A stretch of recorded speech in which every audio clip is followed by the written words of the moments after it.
Bond, James Bond.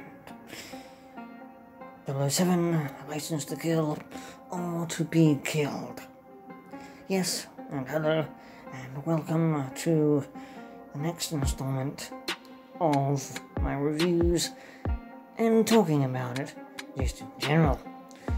We are now looking at the Roger Moore era of Bond, James Bond, in his first feature film, Live and Let Die, from Ian Fleming's books. And yes, guns, girls, and gadgets galore. Fast cars like the DP5, really not in Roger Moore's era, more Lotus and then Aston Martin. But we'll get to that. Martinis shaken, not stirred.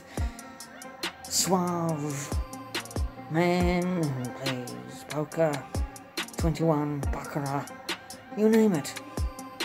And yes, Bond girls galore.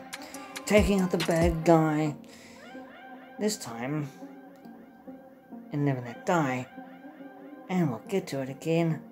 So join me in this 007 Bond, James Bond, Live and Let Die movie review, or talking about it. Anyway, I'll see you soon.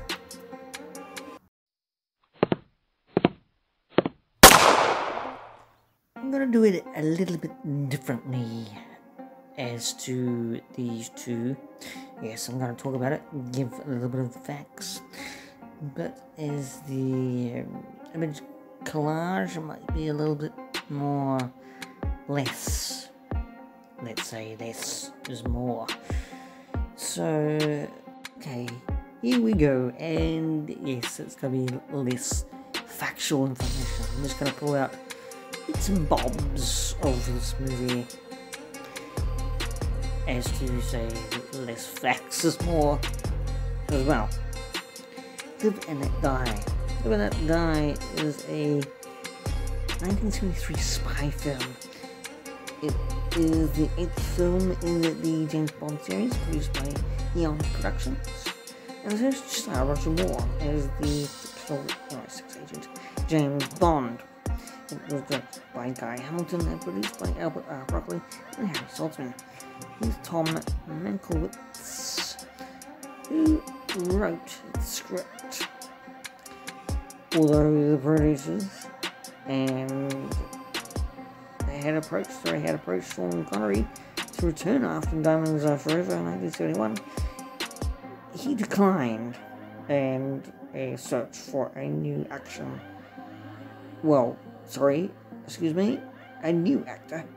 to Moore being signed. As I continue, the film is based on Ian Fleming's 1954 novel of the same name. The storyline was Harlem drug lord known as Mr. Big plans to distribute 2 tons of heroin for free to put rival drug barons out of business, and then become a monopoly supplier. Mr. Big is revealed to be alter ego Dr. Kananga, a corrupt Caribbean dictator who rules San Monique, a fictional island where opium poppies are secretly farmed. Bond is investigated the deaths of 3 British agents, leading him to Kananga, and he is soon trapped in a world of gangsters and voodoo as he fights to put a stop to the drug baron's scheme. Live and Let Die was released during the height of the blaxploitation era, and many blaxploitation archetypes and cliches are depicted in the film, including derogatory racial epithets honky black gangsters and paper bills. It departs from the former plot of James Bond films about megalomaniac villains, and instead focuses on drug trafficking, a common theme of blaxploitation films of the period. It is set in African American cultures, centers such as Harlem and New Orleans, as well as the Caribbean islands. It was also the first James Bond film featuring an African American Bond girl romantically involved with 007, Rosie Carver, who was played by Gloria Hendry. The film was a box office success, and received generally positive reviews from critics. Its title song, written by Paul and Linda McCartney and performed by the band Wings, was also nominated for an Academy Award for Best Original Song. Bernard Lee considered not reprising his role as M due to the death of his wife, Gladys Mary Dew, and was nearly recast with Kenneth More. However, he ultimately returned to the role. Lois Maxwell had only been included in Diamonds Are Forever, 1971, refilming in as a late addition, as she had asked for a pay increase. For Let Die, she returned for the same fee, but due to a technical error, the filming of her scenes in Bond's home at the start of the movie extended to 2 days, costing the production more than if they had paid the increase she requested. Or later wrote that Maxwell celebrated the double payday by purchasing a fur coat. Well, there you go. Can't go wrong in those days with a fur coat.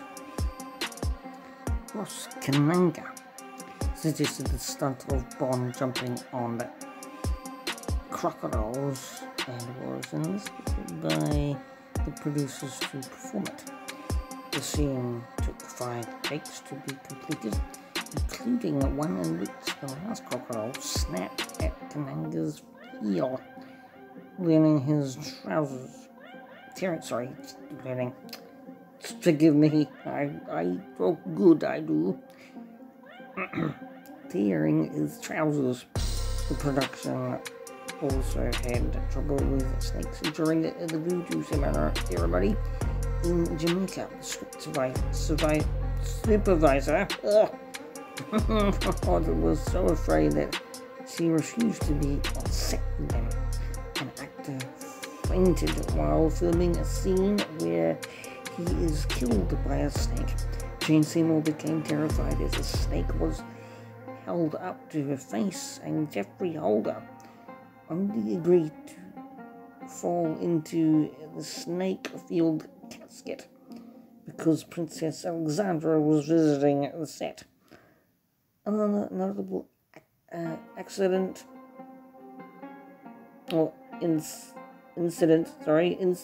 we could call it an incident, whatever you want, terrible thing, working with the snakes, even venomous or not, I would be anyway, was when during filming of the scene, a dancer who held a snake was bitten and dropped. He dropped the snake. We call not that an accident, I'll call it an incident. So yeah, they're right. Oh my god. And this grabbed everyone's attention. Meanwhile, Seymour was tied up to a stake. God, I'm having trouble tonight. To a stake. You know what this story is? To a stake for this scene. And the loose snake then set its sights on Seymour. was saved by the film's snake handler, who grabbed it when it was mere inches from Seymour's feet. Youch.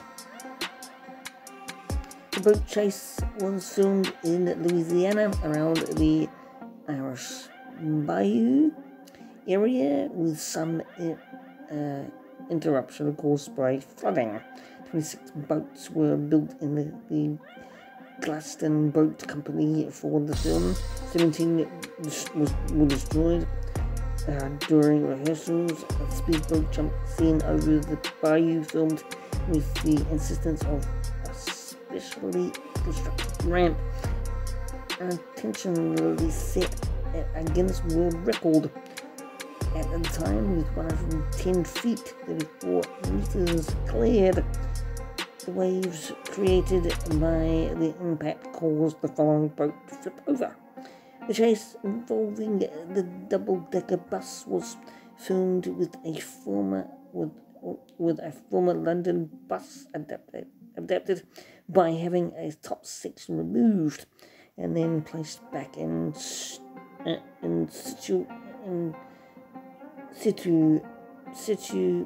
God, what is that? Situ, running on ball bearings to, I think there was another word in here, I don't know, to allow it to slide off on impact. The stunts involved the bus were performed by Morris Patchett, a London transport bus driving instructor. Well, there we go. Yeah. Salvador Dali was approached in 1973 to design a surrealist tarot deck for the film. However, it was fee too expensive for the film budget. At the end, the deck used in the film was designed by Fergus Hall.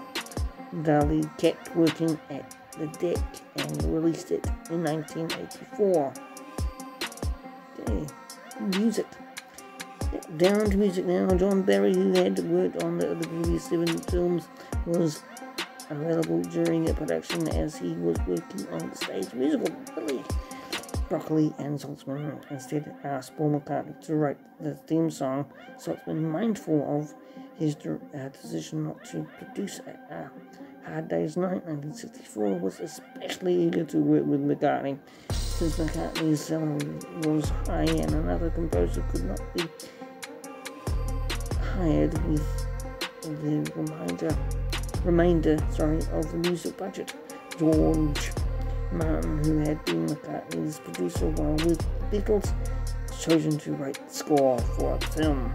Live and Let Die, written by McCartney along with his wife Linda and performed by the group Wings, was the first true rock and roll song used to open a Bond film, and to be a major success in the United Kingdom, where it reached number 1. Sorry, not number 1, it should be number 1 actually. Anyway, number 9 in the charts, and at the US, where it reached number 2, so not far off number 1 in the US for 3 weeks. It was nominated for an Academy Award, but lost to The Way We Were. Saltzman and Broccoli hired B.J. Anu to record and perform the song, not realizing McCartney intended to perform it. Anu's version was featured in the film when the singer performs it in a nightclub that Bond visits. And there you go. Well, not there you go. Hang on. I'll do something like this. Hang on. And what I mean by this is cast and crew. Here we go. Directed by Guy Hamilton. Screenplay by Tom Mankiewicz. Based on Live and Let Die by Ian Fleming. Produced by Harry Saltzman, Albert R. Broccoli. Starring Roger Moore, Robert Kodo, Jane Seymour, and Bernard Lee as M. Lois Maxwell as Miss Moneypenny, and I'll add Desmond Llewellyn in that. Of course, cinematography by Ted Moore, edited by Berg and Bates, Raymond Bolton, John Shirley. Music by George Martin. Eon Production Company.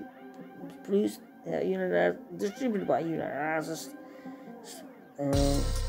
Released dates was 27th June 1973 States, 12th of July 1973 United Kingdom. It's 120 minutes long. Countries: United Kingdom, United States. English was the language. Budget of $7 million. Box office take $161.8 million. Box office. Okay, that's it. That is it. Yes. If you can hear me over that is it. I'll repeat that. And yes, Bond, James Bond. Roger Moore's first outing for the suave, debonair Mr. Bond. Different story, yes, it deals with a drug baron. Yes, it deals with voodoo, tarot cards. They're a very dark art of tarot and dark cultish acts, but really disguised as a dictatorship for getting the drugs in and out of one country into the next. So it deals with a lot of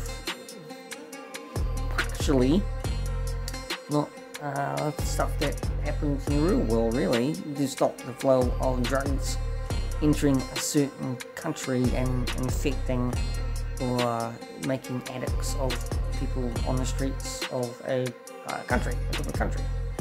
So the worldwide distribution of drugs, and Bond, in this story, 1973, with that guy, was one to stop it. MI6 secret agent.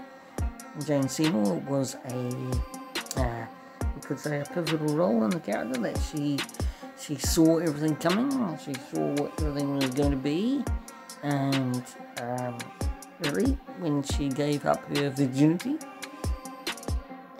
she lost all the, let's say, magic of her power. But Kodo is brilliant. Always plays a brilliant character in any film he did. I could go on. I will probably revisit this as to all the Bonds, but I really hope you enjoyed it. I'm giving it short and sweet this time. So, again, I want to thank you and everyone out there. Sorry about my fluffing around with my words and reading. It's getting a little bit better each time, I must say, but enough about me.